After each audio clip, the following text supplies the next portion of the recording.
Non seulement la politique de cohésion aide les États membres et les régions les plus faibles en termes économiques à prendre leur essor et à prospérer, mais elle permet aussi à tous les États membres et régions de mieux s'intégrer dans le marché unique.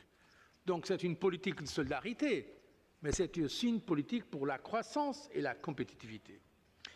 Et alors que l'Union européenne fait face à ce qui est le plus grand défi de toute son histoire, je crois que nous vivons le moment le plus délicat depuis la création des communautés européennes, nous devons plus que jamais resserrer nos rangs, rassembler nos énergies.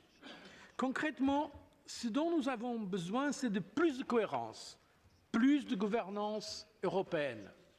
Oui, ce dont nous avons besoin, c'est de plus de cohérence entre nos politiques, et notamment plus de cohérence entre notre politique de cohésion, notre politique de stabilité et de croissance, notre politique de création d'emplois, notre stratégie 2020.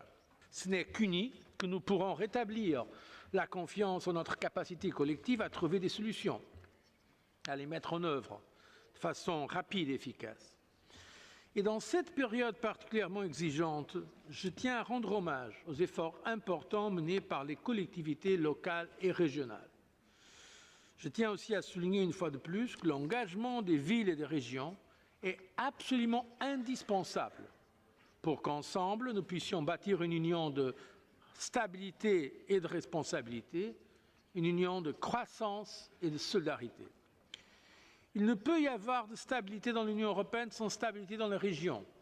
Il ne peut y avoir de compétitivité et de croissance dans l'Union européenne sans compétitivité et croissance dans nos régions. We have to tie cohesion policy even more closely to the European 2020 strategy and also to the Growth and Stability Pact.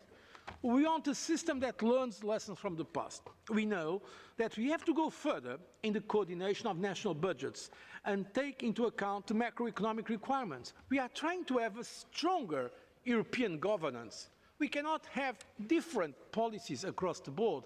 If you want to have a clear, coordinated European governance, we have to link the different policies.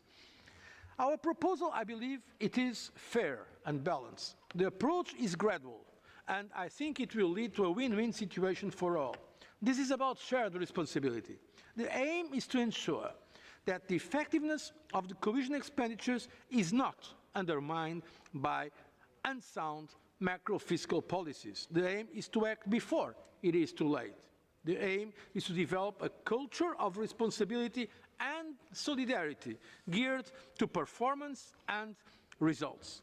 And here the community budget, and particularly the structural funds, all the structural funds, must be and will be at the forefront.